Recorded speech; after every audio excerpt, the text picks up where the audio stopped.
تو یہ غزوہ ہند کا تصور بھی جو ہے وہ یہی ہے کہ حملہ کریں گے وہ، اور حملہ کرنے کے بعد پھر یہاں کے لوگوں کو وہ ان کی پراجے ہو جائے گی، انہیں مغلوب کر لیں گے، اور یہ ہوگا غزوہ ہند۔ پہلی چیز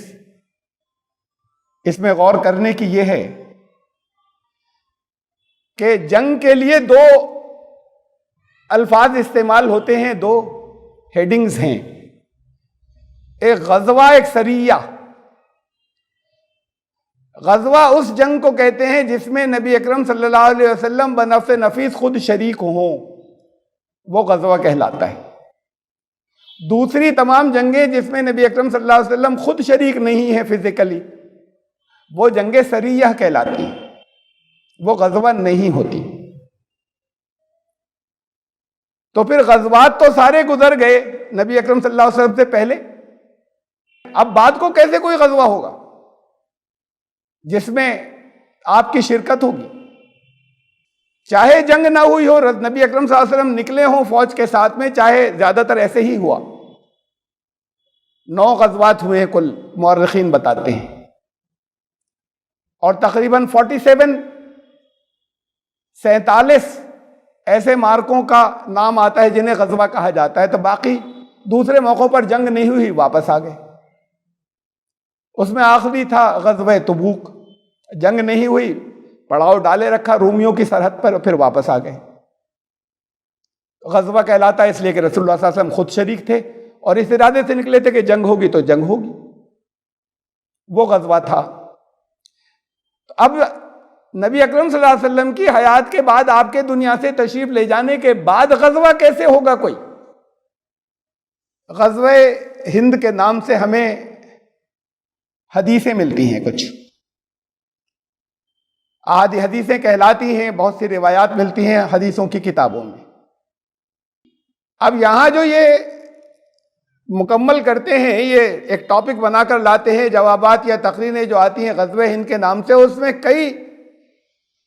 طرح کے جو ٹاپکس ہیں جس کے اندر ہندوستان کا نام آیا وہ سب اکٹھی کر دیتے ہیں، وہ چاہے جس دور سے متعلق ہو، چاہے اس میں غزوہ ہند کا ذکر نہیں ہو، ہندوستان کا نام آ گیا ہو، یا کسی ہندوستان کا نام آیا ہو، کسی جنگ کا آیا ہو، وہ سب ادھر جوڑ دی جاتی۔ اس سے الگ کہ وہ ان حدیثوں کی جو حدیثیں کہلاتی ہیں، ان روایات کی پوزیشن کیا ہے، قابل اعتماد ہیں یا نہیں ہے، اس سے الگ میں ایک بات کہہ رہا ہوں، ان سب کو جوڑ کر ایک کہ سارے ہندوستان کے جتنے حکمراں ہیں، رولرز، سب قید ہو جائیں گے اور حاضر کیے جائیں گے،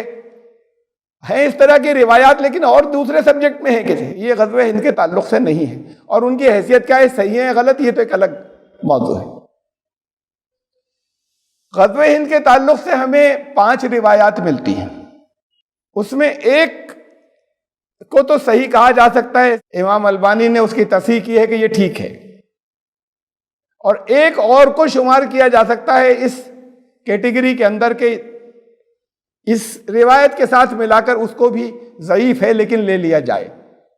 باقی 3 تو بالکل کینسل کرنے کی اور مسترد کرنے کی، وہ ایسی نہیں ہے کہ ان کو لیا جا سکے، ان کو حدیث مانا جائے۔ یہ 2 روایات ہیں،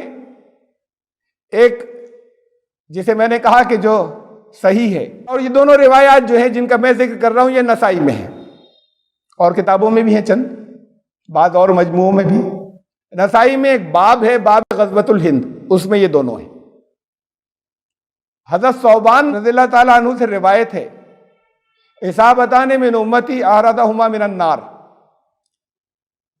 کہ رسول اللہ صلی اللہ علیہ وسلم نے فرمایا کہ میری امت کے 2 گروپ ایسے ہوں گے کہ جنہیں اللہ نے جہنم کی آگ سے محفوظ کر دیا ہے۔ اصابت تغزو الہند، ایک اس میں سے گروہ، ایک گروپ وہ ہوگا جو ہند میں غزوہ کرے گا، اور وَإِصَابَةٌ تَكُونَ مَعَ عِيسَى ابْنِ مَرْيَمَ عَلَيْهِ السلام، اور ایک گروہ وہ ہوگا جو حضرت عیسیٰ ابن مریم کے ساتھ ہوگا۔ اب ایک بات بہت واضح ہے، ہم نے ان سب کو چھوڑ دیا ہے، بہت سی اور ان روایات کو جو جن کی کوئی اصل نہیں ہے، کوئی بنیاد نہیں ہے، وہ ضعیف ہی نہیں، وہ اگر صحیح تحقیق کہ سارے اس کے اوپر اصول منطبق کیے جائیں تو وہ غلط ہیں، کہ بس وہ یہاں آئیں گے، یہاں غزوہ ہوگا، پھر یہاں سے چلے جائیں گے شام، سیریا، اور پھر وہاں حضرت عیسیٰ جو ہے ان سے ملاقات ہو کے تیار ہوں گے، اور پھر اگلا دور شروع ہو جائے گا، حضرت عیسیٰ اور دجال اور یاجوج ماجوج سب۔ اس حدیث سے یہ بات واضح ہے کہ یہ دو الگ الگ موقع ہیں۔ غزوہ ہند کا موقع ایک الگ ہے، اگر کوئی ہے تب اس کی میں بات کروں گا، یہ تو اب اسی تو صحیح حدیث کی بات ہو رہی ہے نا کہ وہ کیا ہے۔ تو یہ غزوہ ہند الگ ہے، اور حضرت عیسیٰ ابن مریم کا تشریف لانا یا ان کے ساتھ میں کچھ لوگ جو شریک ہوں گے، یہ دور کوئی اور ہے۔ ان دو کے بارے میں رسول اللہ صلی اللہ علیہ وسلم نے پیشین گوئی فرمائی، یہ ایک دور کی باتیں نہیں ہیں۔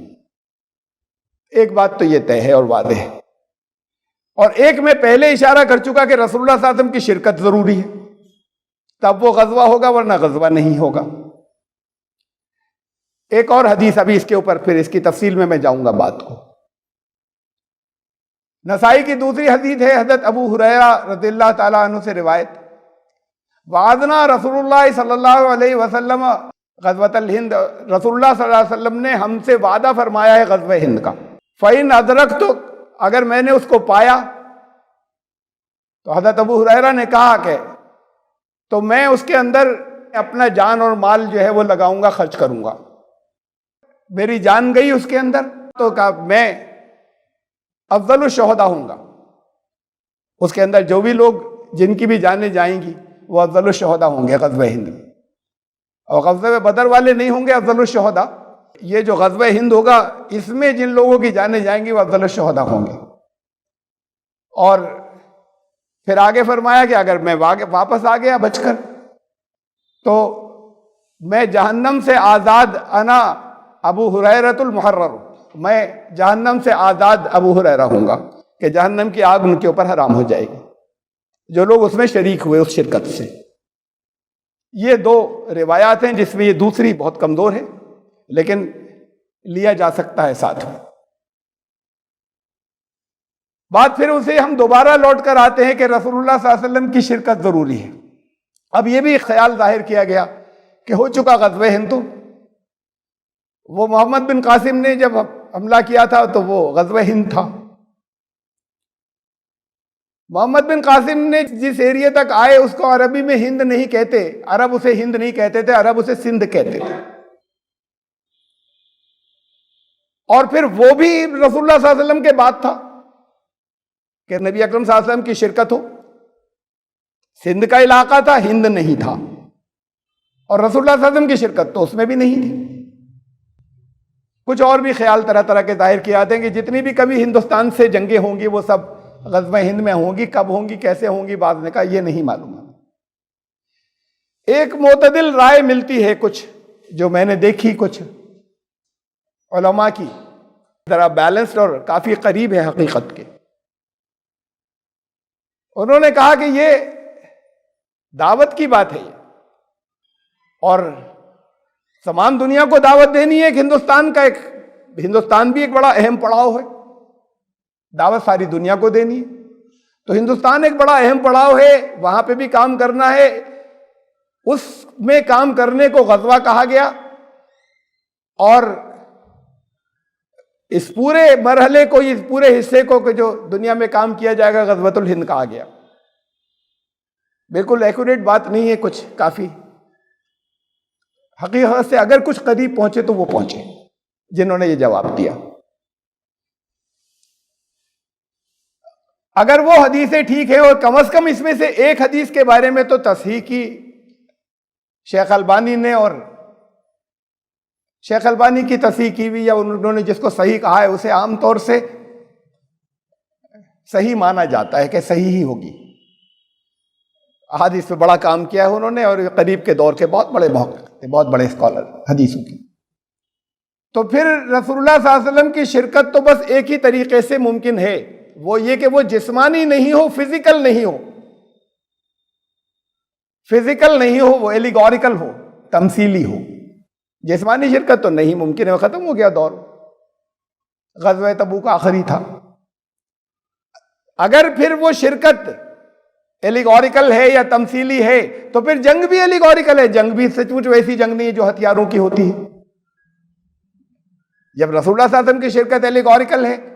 تمثیلی ہے, تو بھی جنگ بھی تمثیلی ہے. اور وہ جن علماء کا میں نے ابھی حوالہ دیا تھا چند, انہوں نے جو بات کہی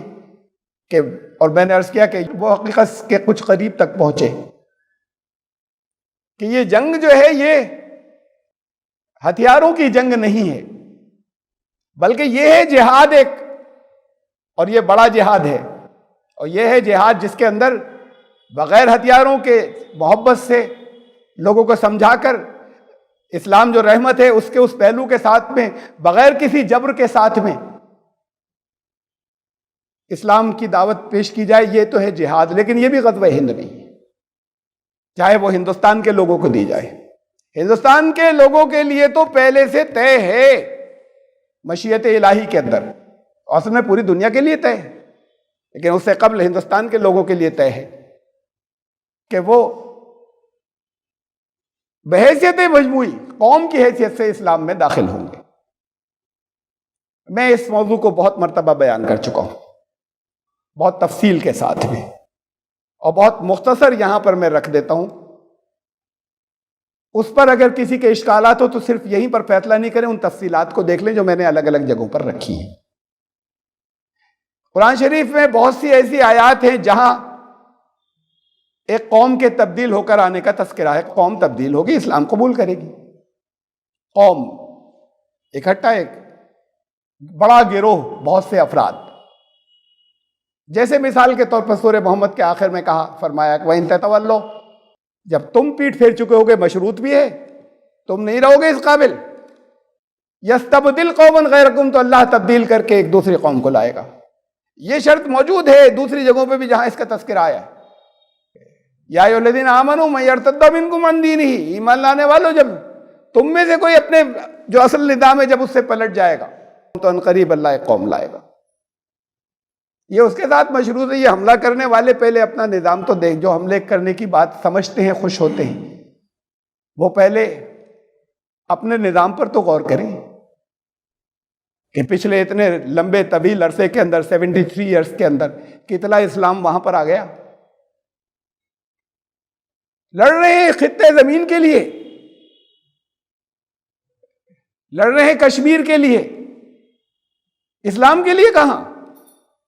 جو تقسیم ہوئی تھی وہ تقسیم بھی جن بنیادوں پر ہوئی تھی اس کا اسلام سے کوئی تعلق نہیں.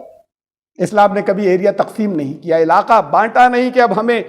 جہاں ہمیں ایک الگ جگہ دے دیجئے کوئی اسٹیٹ بنانے کے لیے. لی اور آج تک اسٹیٹ نہیں بنا پائے. تو جب تبدیلی کا ایک تذکرہ ہے آیات کے اندر تو صحابہ سوال کرتے تھے من ہم یا رسول اللہ, اللہ کے رسول وہ کون سی قوم ہوگی جس کا تذکرہ ہے. اور کئی جگہ ہے قرآن میں کہ وہ تبدیل ہو کر آئے گی جب ہم اس قابل نہیں بچیں گے آپ کی نظر میں کہ جو ہماری ذمہ داری تھی امت کی حیثیت سے وہ ہم ادا کر رہے ہیں. نبی اکرم صلی اللہ علیہ وسلم نے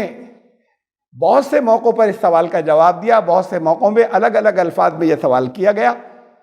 اور ان کا لب لباب یہ ہے کہ 2 جوابات ارشاد فرمائے. بہت سے موقعوں پر ایک جواب دیا, بہت سے موقعوں پر ایک دوسرا جواب دیا, بہت سے موقعوں پر ایران کی جانب اشارہ فرمایا, کبھی ایران کا نام لیا, کبھی حضرت سلمان فارسی کا نام لے کر جو ایران کے رہنے والے تھے کہ ان کے یہاں کے لوگ, اور کبھی یمن کی طرف اشارہ فرمایا, کبھی یمن کا نام لیا, اور کبھی حضرت ابو موسیٰ اشعری رضی اللہ تعالیٰ عنہ کا نام لے کر جو یمن کے رہنے والے تھے کہ ان کے یہاں کے لوگ. یہ بہت روایات ہے. یمن سعودی عرب کے جنوب میں ہے, ایران نارتھ میں ہے, شمال میں. ایک ہی سوال ہے, یہ جوابات 2 آ رہے ہیں بار بار. جب وہ حدیثیں درست ہیں تو ایسے موقع پر تطبیق تلاش کی جاتی ہے کہ دونوں باتیں ایک ساتھ کیسے درست ہوں. وہ تطبیق بڑی آسان ہے. دنیا میں ایک ہی جگہ ہے کہ جہاں یہ نسلوں کی طرف اشارہ تھا, جہاں یہ 2 نسلیں اکٹھی ہو گئی, ایرانی نسلیں ناریاں ہیں, اور یہ تاریخ کا ایک کھویا ہوا حصہ ہے کہ یمن میں اس وقت بڑی تعداد میں دراوڑ اور سندھی نسل کی قومیں آباد تھیں. کیوں, یہ ایک الگ موضوع ہے, لیکن تھی. دنیا میں صرف ایک جگہ ہے جہاں یہ تینوں اکٹھے ہو گئے, آریہ, دراوڑ اور سندھی, اور تینوں اکٹھے ہونے کے بعد یہ تھی نسلیں. یہ مذاہب نہیں تھے، آریہ، دراوڑ اور سندھی، لیکن یہ اکٹھا ہونے کے بعد یہ ایک مذہبی قوم کہلانے لگے، نام پڑ گیا ہندو۔ کیسے پڑا میں اس کی بات نہیں کر رہا اس وقت، وہ جو تفصیلیں بتائی جاتی ہیں وہ غلط ہے کہ کیسے پڑا نام۔ تو اب ایک قوم آ گئی وجود میں جو اپنے آپ کو کسی مذہب پہ کہتی ہے، چاہے وہ کوئی ایک مذہب ہو یا بہت سے مذاہب کا مجموعہ ہو، اور پوری دنیا انہیں ایک ریکگنائز کرتی ہے کہ ایک ہندو مذہب ہے دنیا کے اندر۔ بعض تیسرا کہتے ہیں اور بعض اعداد و شمار کے حساب سے چوتھا، دنیا کا تیسرا سب سے بڑا مذہب۔ یہ جو ان 3 نسلوں سے مل کر جو لوگ اکٹھا ہوئے، ان کا ایک نام پڑا اور وہ نام ایک مذہب کہلانے لگا، ایک مذہبی قوم۔ ان کی جانب اشارہ تھا رسول اللہ صلی اللہ علیہ وسلم کا، واضح جب اشارہ کرتے تھے ایران کی طرف بھی، اور پھر اسی سوال کے جواب میں اشارہ کرتے تھے یمن کی طرف، کہ جہاں یہ دونوں اکٹھے ہو، صرف ایک ہی جگہ ہے دنیا میں جہاں یہ نسلیں اکٹھی ہوئی اور ایک قوم بنی۔ ان کے بارے میں تو بتا دیا گیا کہ ان کو آنا ہے، اور وقت بھی بتایا گیا۔ یہ بھی میں بہت تفصیل میں نہیں جاؤں گا، لیکن بہت مختصر سا میں گزروں گا، اور جن کو کچھ تشنہ لگے موضوع، وہ جہاں جہاں میں نے تفصیلات بیان کی ہیں وہاں دیکھ لیں، بہت جگہوں پر کی ہے۔ سورہ سجدہ کی آیت، سورہ نمبر 32 کی آیت نمبر 5، یدبر الامر من السماء الی الارض، اللہ آسمان دنیا سے زمین کی طرف اپنا امر بھیجتا ہے، اپنا حکم، اپنی تدبیر فرماتا ہے اس کی۔ ثم یعرج الیہ، پھر وہ امر اس کی طرف عروج کرتا ہے، اٹھا لیا جاتا ہے۔ فی یومن، ایسا ایک دن میں ہوتا ہے، کانا مقدارہ الف سنۃ مما تعدون، اور وہ ایک دن تمہاری گنتی میں 1000 سال کا ہوتا ہے۔ اب میں یہ 3 آیات جو میں رکھ رہا ہوں، 2 اور وہ وہی ہیں جس میں اللہ کے ایک دن اور 1000 سال والے دن کا ذکر ہے، یہ 3 ہی ہیں بس۔ دوسری جو سورہ سبا کی آیت رکھ رہا ہوں، سورہ نمبر 34، آیت نمبر 29-30، وہاں یہ فرمایا کہ یہ تم سے وَيَقُولُونَ مَتَىٰ هَٰذَا الْوَعْدُ إِن كُنتُمْ صَادِقِينَ، یہ کہتے ہیں کہ یہ وعدہ کب ہوگا پورا اگر تم سچے ہو۔ قُل لَكُمْ مِيعَادُ يَوْمٍ، ان سے کہو ایک دن کی مہلت ہے۔ یہ لفظ مہلت جو ہے، میعاد، یہ وارننگ کے لیے آتا ہے، ایک دن کی مہلت ہے، وہ جو اللہ نے طے کر رکھی ہے اپنے وعدے کے مطابق۔ اس سے ایک گھڑی بھی نہ آگے بڑھ سکو گے، نہ پیچھے ہٹ سکو گے، تاخیر کر پاؤ گے، اور نہ ایک گھڑی آگے بڑھ سکو گے۔ ایک سورہ حج کی آیت ہے، وَيَسْتَعْجِلُونَكَ بِالْعَذَابِ، سورہ حج کی نمبر ہے 22، آیت نمبر 47۔ وَيَسْتَعْجِلُونَكَ بِالْعَذَابِ، اب وہاں پر ایک وارننگ تھی، میعاد، یہاں عذاب کا لفظ آ گیا، عذاب کی عجلت مچاتے ہیں۔ وَيَسْتَعْجِلُونَكَ بِالْعَذَابِ وَلَن يُخْلِفَ اللَّهُ وَعْدَهُ، اللہ وعدے کا ذکر آیا ہے، اللہ تو اپنے وعدے کے خلاف نہیں کرے گا، نہیں کرتا۔ وَإِنَّ يَوْمًا عِندَ رَبِّكَ كَأَلْفِ سَنَةٍ مِّمَّا تَعُدُّونَ، لیکن تمہارے رب کا ایک دن 1000 سال کا ہوا کرتا ہے۔ ان تینوں آیات کو اگر سامنے رکھیں اور غور کریں تو اس سے ایک نتیجہ نکلتا ہے، ایک رزلٹ نکلتا ہے آگے کے لیے۔ 1000 سال کے بعد اللہ کا ایک نظام تبدیل ہوتا ہے، ہر 1000 سال کے بعد پچھلا اٹھا لیا جاتا ہے، وہ نظام کرپٹ ہو جاتا ہے، یہاں کے لوگ کرپٹ کر دیتے ہیں جو اللہ نے بھیجا ہوتا ہے اسے، اس لیے وہ آخر کے لوگوں کے آخر کے حصے پر عذاب بھی ہوتا ہے، پھر وہ دوسرا نظام نافذ ہوتا ہے، اور کرپٹ ہو جانے کی وجہ سے جو آخری حصہ ہوتا ہے اس وقت جو لوگ ہوتے ہیں ان کے اوپر اللہ کا عذاب بھی آتا ہے۔ اور ظاہر بات ہے کہ ہم جب گنتی گنیں گے اللہ کا نظام، اللہ کا امر نافذ ہونے کا، تو اب آخری مرتبہ اللہ کا کوئی ایسا نظام کب آیا تھا جو ہم سوچیں کہ دنیا میں کوئی ایسا بڑا واقعہ آیا تھا جسے ہم یہ کہیں اللہ کا امر نازل ہوا، تو وہ تو محمد رسول اللہ صلی اللہ علیہ وسلم کے ساتھ آیا تھا، یہ جسے ہم بالکل پن پوائنٹ کر سکتے ہیں، باقی کو تو اتنا زیادہ ہم پن پوائنٹ نہیں کر سکتے۔ اور اسے 1400 سال ہو گئے آپ کو تشریف لائے ہوئے اور تشریف لے گئے ہوئے، تو یہ 1000 سال بعد یہ اگر نظام وہ آیا تھا تو عذاب کون سا تھا، اور 1000 سال بعد کیا ہوا اور کون سا دوسرا نظام آ گیا، اب سے 400 سال پہلے کون سا دوسرا نظام آ گیا۔ ایک حدیث اور ہے، رسول اللہ صلی اللہ علیہ وسلم نے فرمایا، حضرت سعد بن ابی وقاص سے روایت ہے، حدیث ہے ابو داؤد کی، نبی اکرم صلی اللہ علیہ وسلم نے فرمایا کہ میں اپنے رب سے یہ امید رکھتا ہوں کہ میری امت اس کی نظر میں اتنی گئی گزری تو نہیں ہو جائے گی، اتنی بے حقیقت تو نہیں ہو جائے گی میری امت کہ میرا رب اسے ایکسٹینشن نہ دے دے، آدھے دن کی مہلت اور نہ دے دے۔ یہ مہلت بھی عذاب سے تعلق رکھتی، آدھے دن کا ایکسٹینشن اور نہ دے دے، آدھے دن کی مہلت اور نہ دے دے۔ واضح نہیں ہے اس کے آگے کے ساتھ بن ابی وقاص سے پوچھا گیا، غالباً انہی سے پوچھا گیا جنہوں نے یہ لوگوں سے کہا یا روایت بیان کی، ان سے پوچھا گیا یہ آدھے دن کا مطلب، تو کہا 500 سال۔ اب یہ آدھے دن کی مہلت اس امت کے لیے، خاص طور سے نبی اکرم صلی اللہ علیہ وسلم کی اس امت کے لیے خاص طور سے یہ طے تھی، آدھے دن کی مہلت 500 سال کی، 1500 سال۔ 1500 سال اگر نبی اکرم صلی اللہ علیہ وسلم کی پیدائش سے ہم کاؤنٹ کریں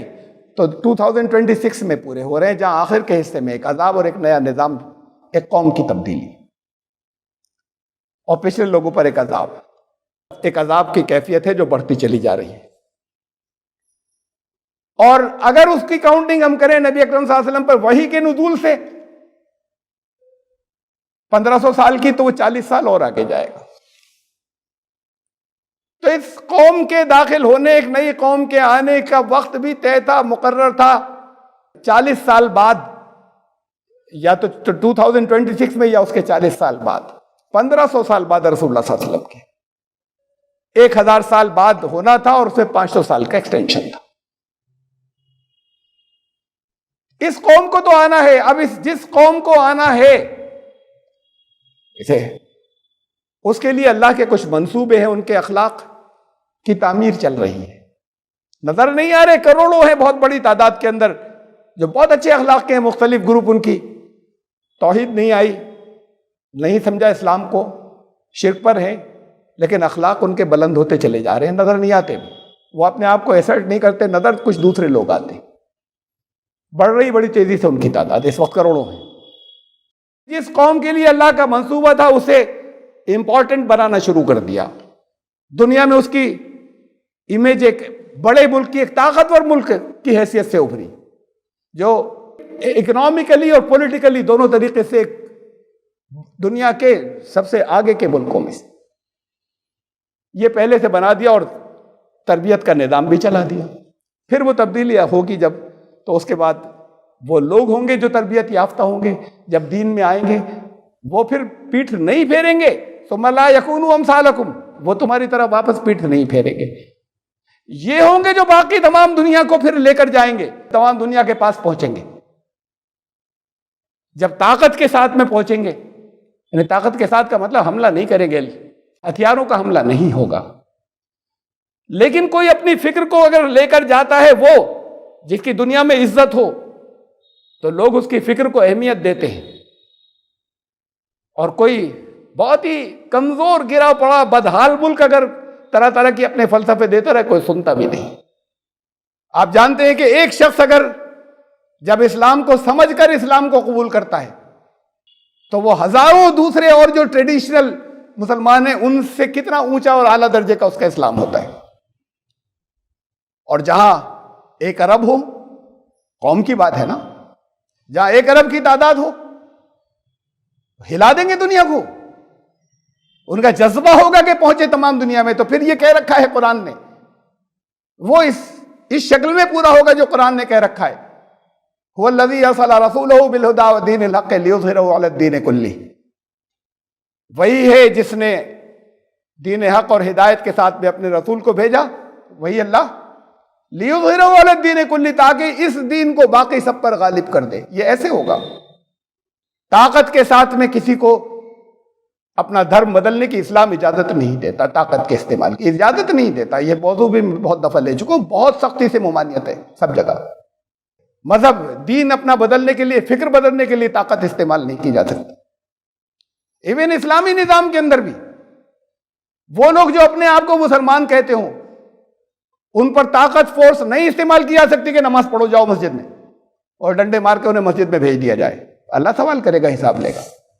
ان سے نہیں کہا جا سکتا۔ قانون جو بنتے ہیں، جو جس پر سزا دی جا سکتی ہے،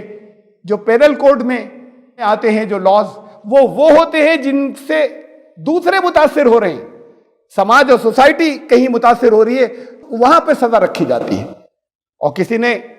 اللہ کی ورزی کی اور اللہ کے حکم کی خلاف ورزی کی، وہاں سزا نہیں ہوا، اللہ حساب لے گا۔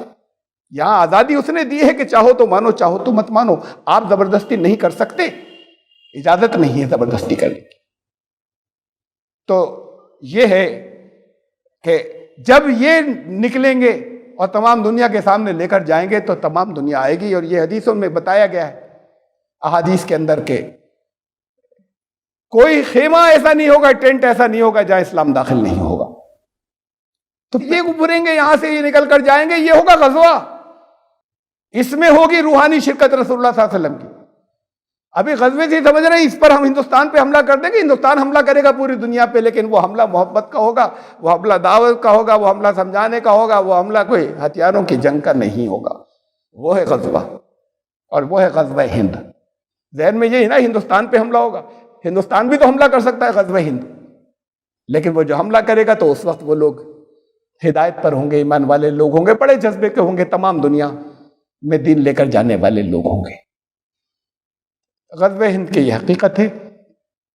اور اس کو نہیں سمجھ سکنے کی وجہ سے، جیسے میں نے بتایا کہ آج کا دور جو ہے وہ کمیونیکیشن کا دور ہے، سارے میں بات پھیلتی ہے، مذاق بھی اڑتا ہے، اور وہ جگہ جگہ ذہنوں میں اعتراض بھی آتے ہیں ان کے، جن کو یہ بتایا جاتا ہے کہ ہم بس جیتنے والے ہیں، تمہارے جتنے رولر ہیں ان سب پہ ہم قبضہ کرنے والے ہیں، پھر ان کو تو ہم بیڑیوں میں جکڑ کے ڈال دیں گے، تو یہاں بھی وہی انارکی پھیلائیں گے جو سب نے اپنے اپنے ملکوں میں پھیلا رکھی ہے۔ کوئی اگر اسٹیبل نظام اپنے یہاں کا تو دے سکتے، کوئی مثال تو قائم کرتے، یہ مثال ہوگی قائم، پوری دنیا میں ہوگی انشاءاللہ۔ یہ غزوہ ہند ہے۔